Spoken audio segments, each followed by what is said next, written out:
there are some producers out there because they've seen an interview with a big time producer who is huge, talking about, we used to get $1 million per beat. If you do 2 Erinn deals a week, right? That's realistic, right? You're making over $80,000 a year. Are you going to complain about that?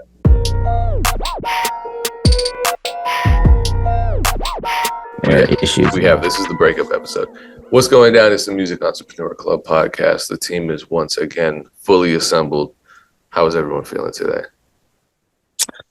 I'm feeling good. It's a sluggish week. It's been a good week, productive week, but I can't really say there's that much going on because of the holidays. I think people are prepping to really just trying to fast forward to Thursday. But so for me, I'm feeling all right. What about you, Erinn? Honestly, I'm a little depressed. The music industry is a vicious place, and I'm living through that right now. So I don't know. I'm in the middle of a big life change, contemplating where I'm headed in this industry and how involved I want to be. But it is not a safe place for caring people, and especially not for women, And I'm just like, I've experienced this so many times that I'm like, I don't know if I want to be here much longer, Well, that makes me feel like we can't, as long as, do you want to talk about any of that? Because I feel like we can't just like, all right, well, on to Payne's topic. Like, do you want to unpack any of that publicly, or do you want to wait? Is there anything you need to get off your chest or that you'd like to discuss with Payne and I? I think it's hard to fully dive into it without it becoming a full-on therapy and tear session. But I do think that because men have it and are so used to it, they're unsure of how much the male ego affects women. And it's something that I feel like a lot of people make an excuse for, or it's just the norm, like, oh yeah, he's an asshole, whatever. But as a woman, it's like our personhood is consistently dismissed, and we're just supposed to assimilate into this dominant culture of ego-driven decision-making, and the way that you conduct business and deal with people has to deal with your ego and how you feel in the moment. And even if you come back and apologize, that doesn't dismiss the destructive nature of your permanent disposition, And I will say that all men don't fully always operate out of their ego, but because men are so used to seeing men operate out of their ego, they don't even check other guys. They're like, well, I'm just going to avoid that. So then that makes it really unsafe for women like me. I don't have men around me who are led by their ego, but men are just used to the way that other men operate. And I would say to a degree, I'm used to it, but I'm not cut out for it. I don't want to be, the dartboard anymore. And it's a male-dominated industry. I own 3 companies. 2 of them have partners, but it's just the nature of the beast is I'm rubbing up against men all day. But male artists especially, or male managers with successful artists and producers tend to be the worst egos. And that's like, as I ascend and as my artists ascend, I'm working with bigger and bigger personalities. And I'm a very out the way, low key, let's get the work done type person. But I'm realizing that so many people have so much childhood trauma that they can't operate outside of it when it comes to work. So they need to find their esteem in shitting on other people. And it's just really not for me anymore. I'm not one to assert who I am and what I do consistently. But I understand why some people feel the need to throw their weight around because there's so much disrespect. But I feel like if I have to list out all of my accolades for you to respect me, you already don't respect me. So I don't really know why I'm still here, And so that's kind of where I'm at. It's very hard to work on an artist's career for years and build it, and then they get the lawyers on you. It's very hard to negotiate on behalf of people because artists want to be have this bravado, but I'm the one who has to send the emails and make sure that the relationships aren't messed up, you know?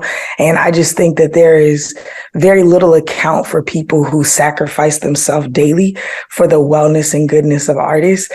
And yeah, it's a hard road to be on. And I don't know if I want to be here anymore. Damn, that's a gloom. I mean, it's a very real but kind of gloomy start to the session.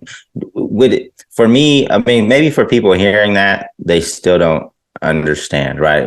Maybe without names or without maybe even a real life example to you, can you give an example of like what you're talking about, so that guys can, you know, sometimes maybe oblivious to it, you know, if they're aware, they could, you know, check it in the moment? I can give several real world examples. I think that's why I'm at my breaking point right now, is because it's like compounded right now. So I was supposed to take on running an independent label for a 6, possibly 12-month period. The process has been a really long process to get the paperwork done, to get the money sorted out.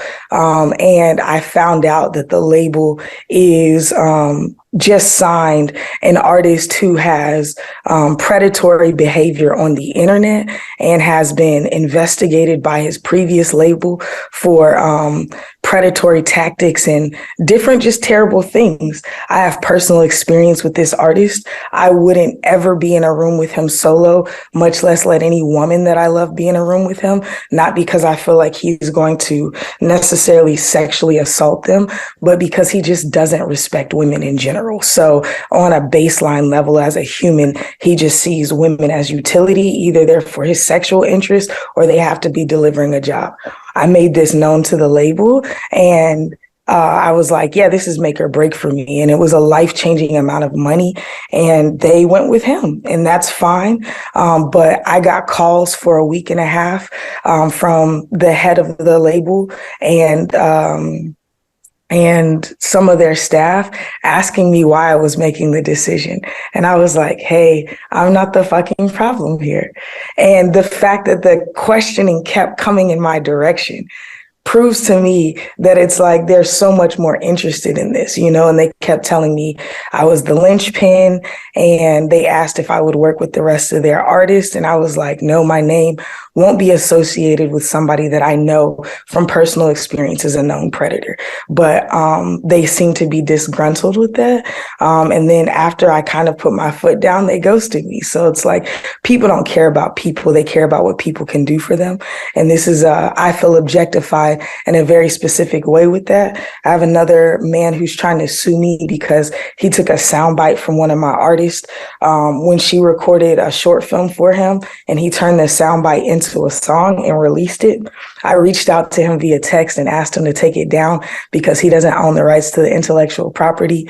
He ignored me. So then I just had the label issue a takedown. He came at us crazy, talking sideways, like crazy.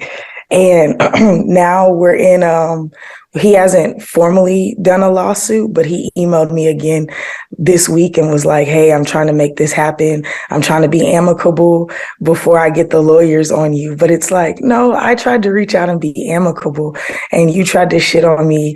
You know what I'm saying? And it's like, it's just back to back. I have another artist who is bringing out the lawyers because I said no to something and I say yes consistently.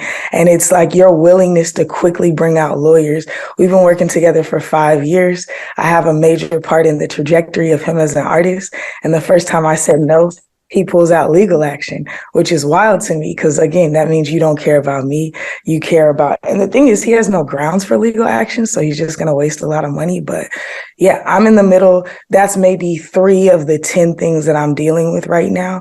And that's been, all of these started happening about 15 days ago. So that combined with it being the end of the year and me having one of the most successful business years of my life, but worst money years of my life, is compounded on top of people not being grateful for the sacrifice I had to make sure that their careers could take off this year, even though I was taking a lot of L's. So I understand that everybody doesn't know the inner workings of what I'm doing, but 2 years ago, it was just me, and I have 13 employees and 2 partners right now, and a lot of success stories in the wake. And I was successful before that, but I've changed a lot of things in the last 2 years. And the thing that I changed was the people that I was around. I didn't change the artists that I was around. So those people are helping the artists accelerate, but the artists don't seem to be grateful for that. And I'm just really over it, to be honest. So. Yeah, that's a lot. I'm sorry you're going through it. I've seen this happen a lot with people, a lot of women, a lot of men too. Like it's a lot. It's a lot that can go on in the music industry. And maybe we start off with, why teams break up, because there'll be a lot of what you talked about in this portion of the podcast. What made me want to talk about it was Math Hoffa's podcast recently, going through their issues. Obviously, we've seen a lot of podcast issues, just like we've seen a lot of group issues, label issues, management issues. So I wanted to just kind of run down the list of the top. We can start there. Like we can maybe make a list of the top reasons teams fall apart, and then maybe we can dive more specifically into them. But Payne, what's your top reason that teams fall apart? I'm gonna be keeping track of the reasons, and maybe we'll put them in the order. I think I would have to say equity or perceived equity in whatever endeavors or products the team has created. So what do you mean? So like just a discrepancy over ownership? Yeah, who's getting what percentage wise, who feels like they're being showcased, who feels like they're being slighted. Because oftentimes, in the case of like Funk Volume or my example of managing an artist whose entire media, branding, and music I created, there was a perceived equity problem, even though realistically speaking, it was a very fair situation. And then there are other situations that aren't fair. Got you. Okay. Erinn, what's your top, or one of your top? My top one is ingratitude. And I actually was reading some research on this just yesterday. It says a famous researcher predicts divorce at a 91% accuracy rate. And he said the linchpin basically for strong partnerships. So he starts off talking about divorce, but then just goes into all partnerships. He says the way that you cut through negativity is with gratitude. And if gratitude is the baseline of any relationship, then it's really hard to break, because you're always going to find a way to make it make sense, because you're coming from gratitude. I value you as a human being, and I'm grateful for your contribution. Therefore, my gratitude far extends what I feel like is my personal desire in this relationship. So the goal is for us to be unified in what makes the most sense. And if both parties have gratitude, I think that everybody wins. But I think a lack of gratitude is the number one destructor of relationships. For sure. And I don't think this list will be mutually exclusive. So I'll put on the top of my list lack of education. I think that was a big part of Funk Volume. I mean, and I think in none of these breakups is it ever just one thing, right? It's a combination of. But I think lack of education is big, and not only in my situation, but from when I see other people's situation, when I talk to other people in teams that have broken up, it's just a lack of understanding of the business. For me, is a big one. Any other big ones? I got a few, so I can keep going. So selfishness. People are super selfish. Can we put selfish and ego, or should we put selfish and ego on the same line, or I mean, that's different? I think they contribute to each other, but I will say that I know selfish women artists who aren't ego driven. They're just kind of like, got you. But I got to get mine, because selfishness can be informed by a very. Right. So selfish or / greedy then, and then ego be separate. There's going to be So to speak to what Erinn said earlier, there's going to be a vein of ingratitude throughout all of these various reasons that we pick. I can already clearly see that connective tissue between everything we've so far named. For sure. So we have ingratitude, the equity discrepancy. To me, that's kind of like a pain. Would you say that's more of like, because I think that probably stems from either a lack of education or the selfish/greedy. Yeah. But no, then a person's not grateful in that situation, either because you think you deserve more and you don't, or because you're taking more from someone else rather than being grateful that they're a part of your team. And then you look over at, the ego. People with egos aren't grateful for shit. So that is probably a underlying problem with their overall identity. They're just ungrateful people because they never learned that. I mean, when you think about sociopathic behaviors, narcissism, all of that, gratitude is absent from that person's psychological profile. Right. So lack of communication is big, is a big one, I think, in my opinion. So I put that up there. So I guess it's on the line of selfish and greed is what, like, there are moments where people just do shady shit. Like the person is just a shady person and somebody steals or somebody does some shit that they shouldn't be doing. So that's a possibility as well. For me, what I think for my standpoint, what I think are the top is ego, lack of education, and communication.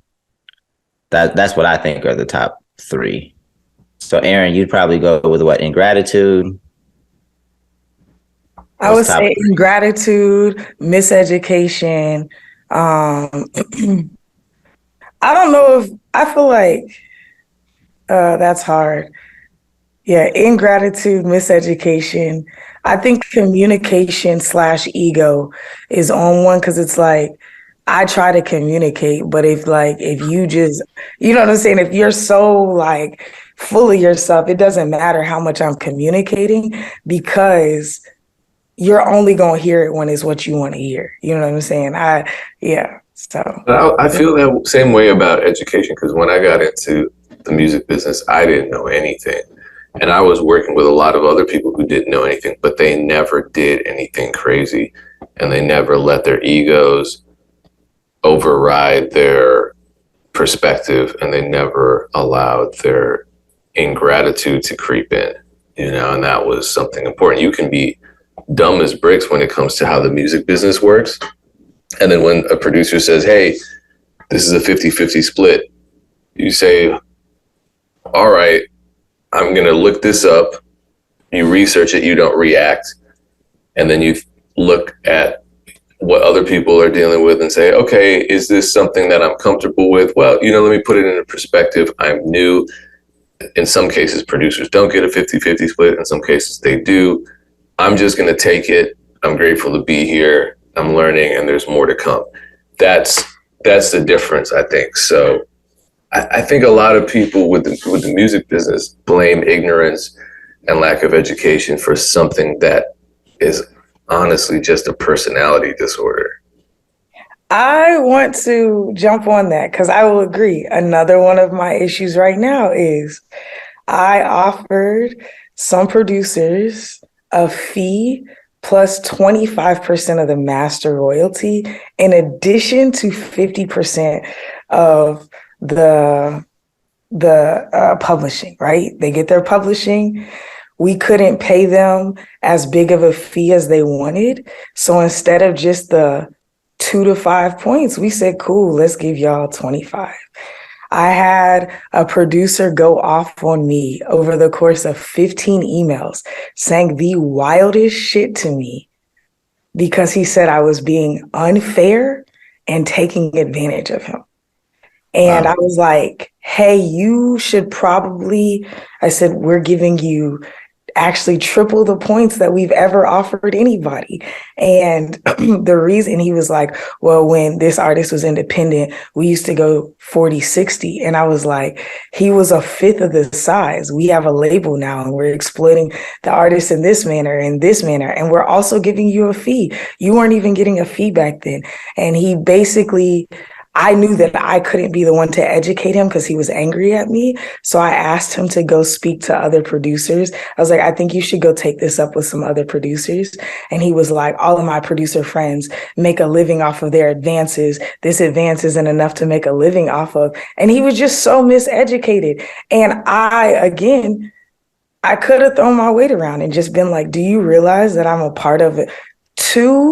One of the biggest education platforms in the world when it comes to music, but also I own my own private academy where I'm teaching people how to get you know what I'm saying? It's like, I didn't do that because I'm not going to be an asshole. And I recognize that's not what this situation warrants. I don't need more validity. I know what I'm talking about. But even so, this producer, he felt the need to go off on me. And I feel like if I was a man, he would have never said the crazy shit that he said to me. You know what I'm saying? So it's just like, I think I'm with pain thinking about this. Now, I did say I think miseducation, but it's out there. It doesn't take, if he would have watched 3 episodes ago, he would have realized that he was wrong. Do you know what I'm saying? It doesn't take much. Like you're sitting here talking to somebody who does this for a living. And instead of just listening, you're cursing me out. You know what I'm saying? And it's like, and this artist, this producer in particular, he's a young kid that I've gotten work for over the years because he's had a lot of situations that he's been just down bad and people have taken advantage of him. And I'm like, I've never taken advantage of you. I've in fact given you opportunities and now I'm giving you more and you're accusing me of being predatory. So I don't know if the education is the issue. That you're right, Payne. I don't know. I believe that it did. I also, you bring up another point, like, that doesn't help in these conversations is when you start to use inflammatory or accusatory language, like very early in the conversation, and it just puts everybody on their heels or like puts everybody in defensive mode or maybe offensive mode now, because you just told me that, you know, I'm taking food out of your baby's mouth, or, you know, I'm putting you in a slave situation, or like, we have to really watch not only the tone, but the choice of words, because that's not going to help unless you're ready to just burn the shit down. Like unless you're ready, just like, okay, I'm done with this. Like, let me just get what I have to get off. You know, be careful of the words that you speak, because, you know, it's definitely not going to help the situation. I would be willing to bet, though, that the same people that will cuss any one of us out in an email as their first line of communication are probably the same way. They go to a restaurant and you know, so the waitress switches the orders and hands the wrong plate. The fuck is this? I didn't order this shit. Rather than saying, hey, that's not the right one. And I think I'm one of those people who absolutely hates indirect communication. I can't stand when people are like, you got to say that a different way. I'm like, why? I got to add 100 extra words to an email when all I need to say is, hey, the splits are wrong. Instead of saying, hey, I know you're new to this, and really, I understand why the process would be confusing to you. It's rather opaque. But here's the thing about the numbers. I don't give a fuck. I'm just going to tell you the splits are wrong. Change them. If you have a problem with that, you're a baby back bitch. I don't give a fuck. And I don't want to work with you if you're a baby back bitch. But I also, on the opposite side of the spectrum, don't want to work with someone that's one of these overreactive man children. And that's a gendered term, but I feel like, well, no, you know what? I think men get It's mostly it's mostly men in the industry too. I think this comes from a source of trauma. When you're stuck in survival mode, when you're stuck in fight or flight, you're just constantly either you're the person that doesn't communicate because you're in flight mode, or you're in fight mode all the time because of how you were raised, the way your parents spoke to you, the way adults spoke to you. Maybe your environment was just destructive and dangerous, and that's just how, you know, either physically destructive or mentally, psychologically destructive, abusive, whatever. And I think, unfortunately, most humans grow up being traumatized as kids, and then they don't do the work to fix that. So then the way they communicate is hyper reactive. You perceive a slight, or even if you think, hey, there's a possibility that someone may be trying to slight me at some point, you just fly off the handle right away as your first order. And that's what, I don't think it's even unique to the music business. When you're talking about a person that's that reactive and readily combative, they're going to be like that, period. Here's the only reason why I say that I don't think that, right? I think that the music industry, because of the paranoia it creates, because of the stories you hear or the movies that you watch, I think people are just anticipating that moment where they're going to be taken advantage of because they think it's coming at any time. Right. So I think this environment is different. So I can't just say, OK, because this fool blew up at me from the jump that he's going to do that at IHOP or do that somewhere else. I think this environment creates that, or maybe makes or encourages people to do that sooner rather than later because they believe that they're going to be taken advantage of, because that's just a lot of people's perceived reality about the music industry. There's a bunch of shady people, and at some point you're going to get taken advantage of. So I kind of need to be on my tippy toes ready to pounce if I feel like this is the moment that it's happening. I mean, I think that's true. But the thing is, one, there was 2 producers on this track. The second producer was like, hey, great. Can I get $150 more on the fee? And I was like, sure. You know what I'm saying? Like, this dude works regularly. He makes a full-time living in the industry. Nothing was like, whoa, thank you for the point. Like, completely different reactions. Whoa, thank you for the extra points. Can we just get 150 more and I'm cool with this? Bet. Other dude loses his shit on me. Context, though, the same 2 producer duos 2 years ago, they were in a situation with a label and they asked me to come in. They texted me on the side, hey, can you go negotiate this deal for me? They were trying to get $1,000 together and 3 points. That's what they were trying to get. So I'm saying, like, yo, bro, you attacking me is crazy because I know what you get. like I know that was 2 years ago, but I know your life hasn't changed that much. And I'm giving you exorbitantly more than that. Exorbitantly more on a bigger artist.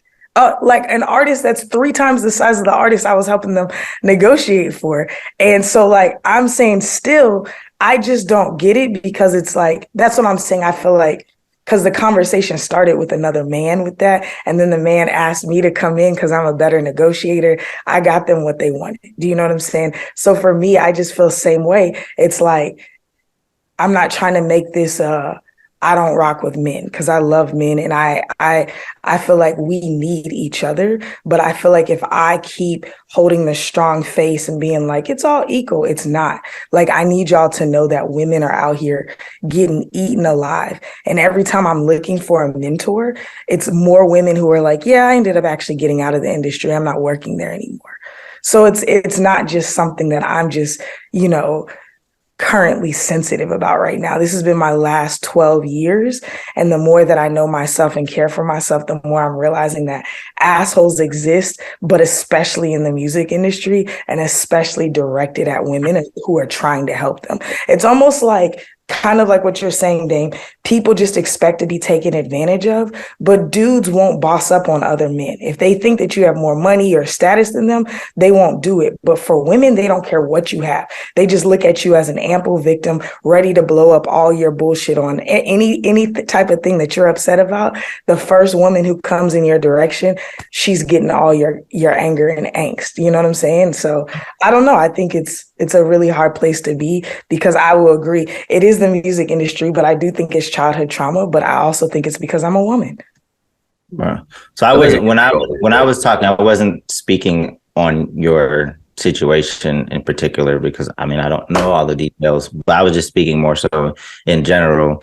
But we can move, before we move on, I just maybe summarize like some of the things that we brought up lack of education, selfish greed, ego, lack of communication. I think in any team, right? Like any team, like there needs to be transparent on, what the splits are, what the equity, whatever you guys are negotiating. Like even for our podcast, for the Blackbusters podcast, we have an agreement on what the equity ownership of the podcast is. Now, if ever that is supposed to change or somebody wants it to change, like just need to communicate, like, okay, why, what needs to happen? Is everybody okay with that? I think communication is crucial. When the shit with Funk Volume started going down, like Hobson literally just blocked my number. So I couldn't even talk to him. So I couldn't call him or anything. And he was just like continued to get gassed up by things that maybe perception, maybe reality. Because sometimes things happen. And then when you're not talking, you start to make up your own excuse of why those things are happening. For example, we were while this was going down, we were changing business management companies already, right? So we were transferring our funds from one bank to another because our new business management company wanted to use a different bank. Boom. So we had this was already started. This process had already started before the meltdown or the breakup. So it just so happened while we were going through the bullshit, the funds transferred. So because Hobson wasn't talking, he looks at the money, sees the money gone, and he starts to panic. Oh, Dame's taking the money. Dame's taking the money because I'm like, you idiot. We started this process a long time ago. The money's safe. It's just in another bank. But because you're not communicating, you can start to think the worst of situations. And that went in the diss song too. Yeah, it's like, the money's fine. We were doing what we were doing anyway. Just now, yeah. So anything can happen these days. You just got to communicate. And I hope it seems like Math Hoffa's podcast is going to continue with him, but people just don't understand. It's like the value of infrastructure and the value of a team, right? They overvalue their individual input and they undervalue the infrastructure and the value of the team, right? Because if there's 4 people, like each person realistically might be contributing 15%, but that's 60, that 40 value is only captured by the team and the infrastructure that's put in place. If you don't have that, everybody goes their separate ways. I mean, every once in a while you might get a Justin Timberlake, Beyonce situation, but that's not the norm. I mean, even if you look at what happened with Funk Volume, like nobody's like straight killing it. I don't even know if people know what the guys are doing these days. I mean, they're still full-time artists, but they don't have the opportunities that they had when the team was together. So anyway, I know we stayed on that topic for a minute, but I just keep seeing groups break up left and right. And it's sad because there's so much potential in a lot of these organizations or teams or groups or whatever. It's mostly, and it's on the business side too. It's a lot of the like you said, the infrastructure and the business side, or artists are breaking from their teams. It's like that's natural. The industry does that, but when artists continue to normalize it, like they don't recognize, Ty Baisden, Brent Faiyaz's manager.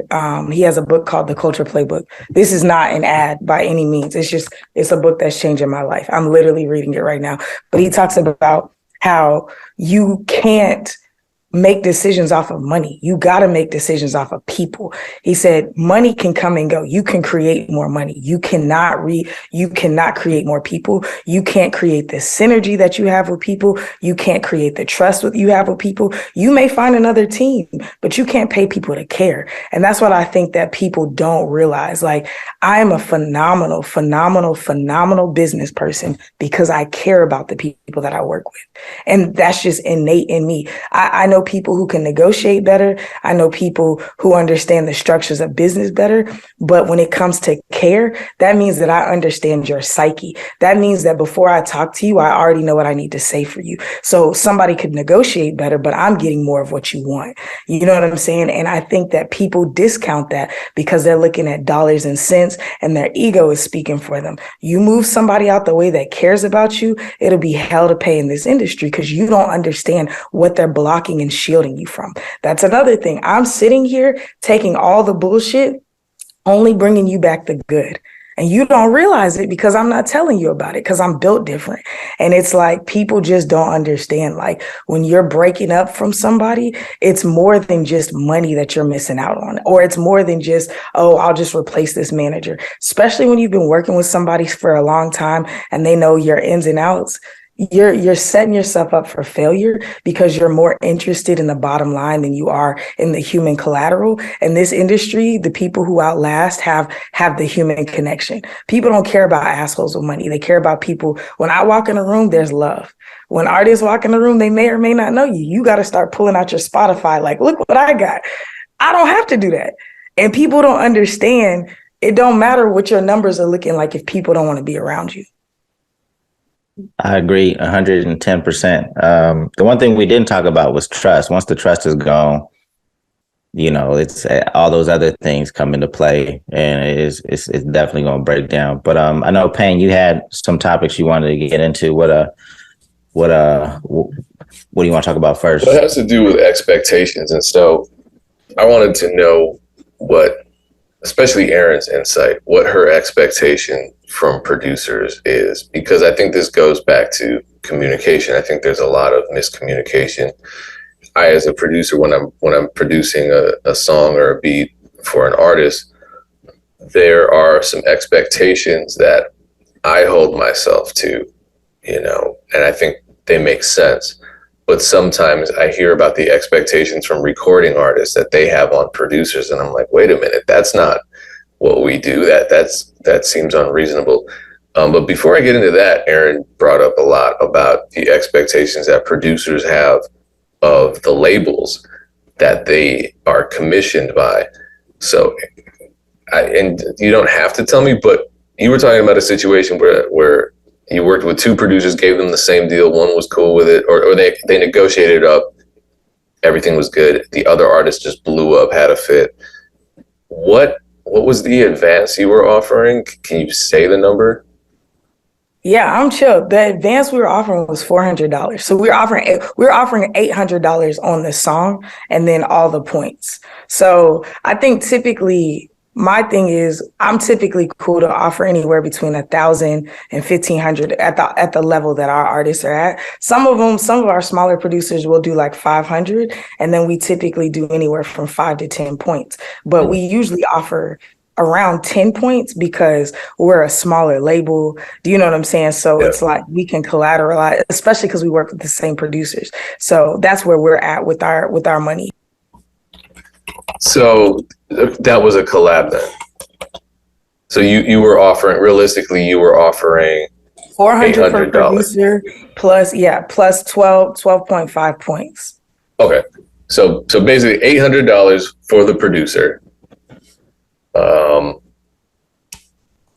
Plus 25 points on the master and 50% on the underlying. On the master, come on, y'all! Like people. So all I'm gonna say, up this much on the master. So we're not even talking royalties. We're just talking advances, right? There are some producers out there because they've seen an interview with a big time producer who is huge. Talking about we used to get $1 million per beat. I don't even want to go there. If you do 2 Erinn deals a week, right? That's realistic, right? You're making over $80,000 a year. Are you going to complain about that?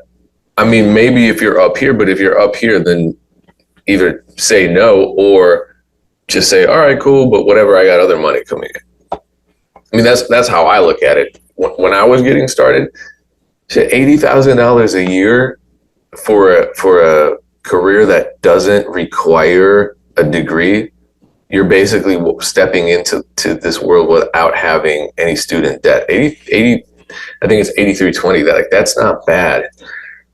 So I think producers have to really have a conversation with themselves about their own expectations, because I'm like, when I was getting big advances from the labels, and I'm talking about 5-figure advances for every beat I make,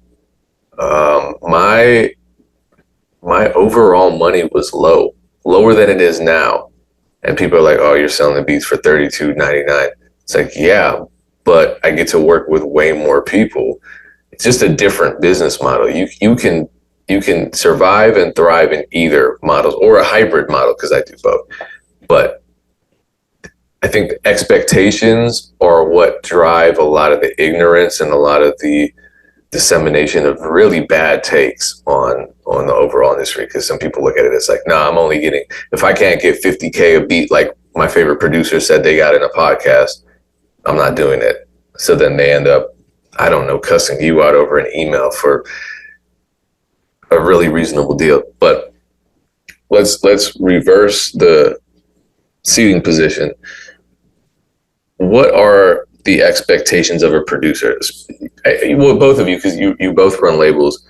When you pay a producer to deliver the master of an instrumental, what do you expect from them? I expect you to send me over the stems in a timely manner. That's all I need, really. What else? What other expectations? Well, should there be? I don't want to bring up futuristic, but this is a criticism that's kind of like the foundation of why so many people share his opinion. And there were a lot of other producers that were like, yeah, you're right. But my thing is, people overextend the whole, producers there. Because if Futuristic had just said, I'm giving you 50% underlying composition and a portion of the master, I would have been fine with it. My problem was that he gave incorrect information about what the master was and what the underlying composition was. But the common criticism of producers, the common expectation from recording artists is that, producers don't deserve equity in the record because they're not contributing to the promotion. They're not contributing to the marketing. They're not putting their own money up to contribute to the overall marketing budgets for this record that they provided the beat for. So I look at a situation like, any label I've worked with, what am I talking about? Both of you have run labels. You pay for the beat from the producers and you give an advance to the artists for their recorded material and their lyrics. And then you take a cut from everything because you're marketing and promoting it. I think it's different when a label's not involved. So you have a lot nowadays, most recording artists are unsigned. So they're doing it all themselves. So then they look at the producer as, I guess, a partner. And so the expectation becomes, well, the producer, yeah, you made the beat, but why am I paying you for the beat if you're getting royalties? You shouldn't be entitled to money if I'm not making money. And if you're not helping me make money by directly spending your own money on my marketing, or I don't know, going out and getting connections and servicing this record to DJs, etc., then you don't deserve any of that. I mean, if a producer does commit to doing like extra things, then maybe they should be compensated for it. Maybe that's where you do get to a higher percentage. If a producer has a platform or has connections I think that's bringing more value to the table that this should be discussed. And I think that's when the artist, though, has to pay a higher fee, low key. You know what I'm saying? Like, if you get Payne on a track and he says, okay, it's going to cost $5,000 to get me on a track. Granted, he's not doing that for all independent artists, but if he says that, you get it because it's like he's got the name and the name may come with him promoting it if he likes it. Like he was promoting the Pooh Shiesty stuff, like, because he was proud of the track and he was breaking it down, whatever. So it's now Pooh Shiesty is getting more views, listeners on it. May not be anything to Pooh Shiesty, but do you know what I'm saying? So I feel like that happens if you have that type of credibility. Do you know what I'm saying? I think that's even why you'll pay for a feature. Sometimes you'll get a free feature and you just do splits, but then you'll pay for a feature because you're like, that name brings more credibility. And if they have a good situation, they may also promote it. But you could even ask, if you're interested in a producer promoting, I'd be like, hey, I can give you this much more to promote it. Would you be down? And then you just get that in writing. People do that all the time with my artists. When they want a feature, they're like, yo, will you post it in your story or will you post it on TikTok, whatever? I'm like, here's the feature fee. We'll post post for this amount, and you can get all socials and a music video for this amount. Like, I think that producers have to see themselves as artists and get more money from different places if they want it, instead of just being like, nah, you got to pay me $5 It's like, well, it's 2,500 for this, is 1,000 for this. You know what I'm saying? I think you can figure it out but that's the thing. If a producer is just a producer and you have no following, I don't care if you post it. You should post it. Like, it's making you look like you working. Like, if you don't have a following, I'm not about to be like, well, you know what I'm saying? It's got to make sense. But if you got a page where people are used to coming to see you build beats, talk about the projects you were just on, and you got a big following, like, by all means, make your money. I think for me, the problem is, someone will say, all right, I need you to, if you like this record, you got to help me blow it up. And it's like, all right, one, the new process of getting beats is super affordable, right? I'm talking about like people getting $30 beats, whatever. You really can't expect that much for paying that much. However, even if you pay more, what are you paying for, and what is your expectation? Because for me, like, when I asked Dame, what's your expectation when you pay a producer for a beat, and he just said they deliver the stems in a timely manner. Like, that's where the job description ends. I can't name a producer off the top of my head who is just a producer, beat maker, who can post your beat to their story or to their YouTube and make you a star. Okay, at Hit Kid, but Hit Kid is not operating in the capacity of a producer when he does that. He's operating in the capacity of a label.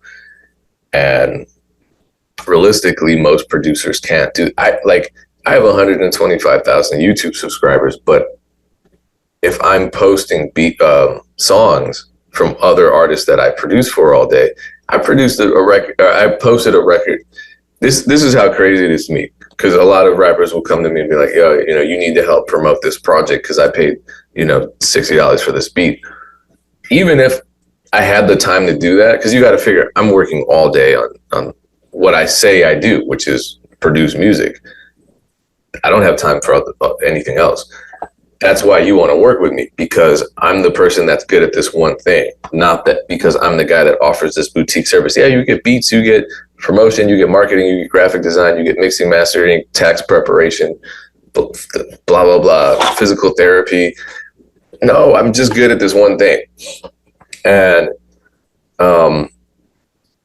even if I wanted to post music that I produced for other artists, it's a bad idea. I posted a track that I produced for Mr. Fab and Rick Ross. Like, both of them have followings. It's a great song.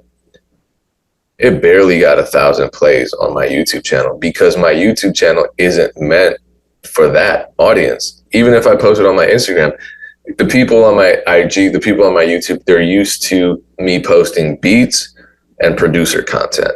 If I suddenly switch it up, it doesn't perform well. So, you try to explain that to people, but they look at the numbers and they say, okay, now this is going to help me. And it's like, it's not.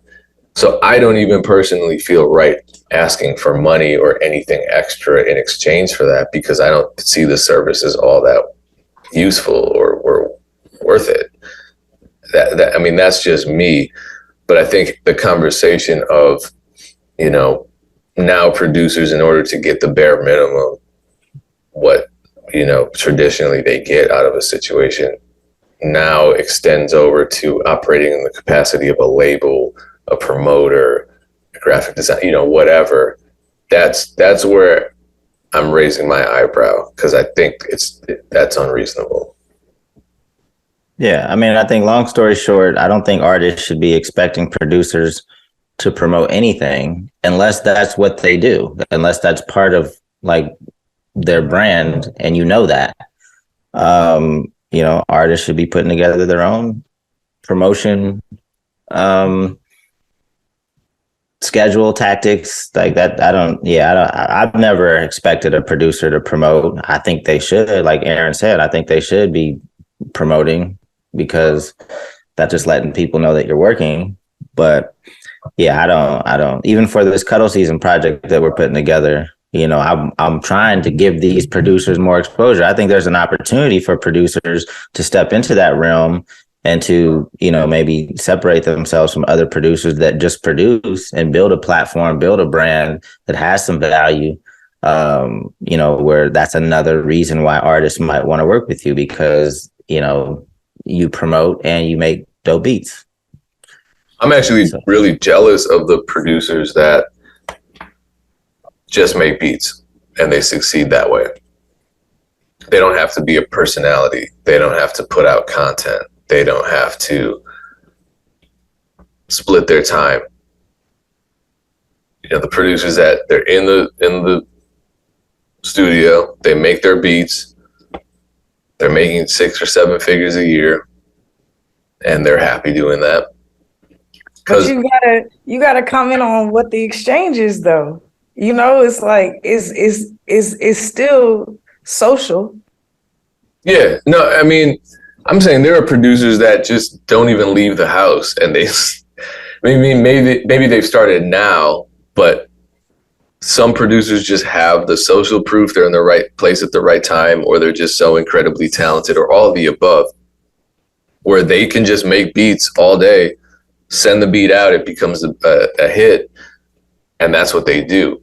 Whereas, my business model is like multiple income streams, wearing different hats, creating content, responding to every text and email. All of that stuff is super valuable, and I would encourage any new producer to do that. Just because what you're doing is I don't want to say hedging your bets, but you're diversifying your options, because one thing might not work, but this other thing will, or everything in concert works together to create a much better revenue model for yourself, so that you're actually not stressed out financially at very least. But it's a lot to do. It's really a lot. And so I would love to just, be in the studio and like make a beat, 2 beats, 3 beats a day, and not have to update my socials all the time to stay in the algorithm's favor, not have to, design my own branding and imaging. It just takes too much time.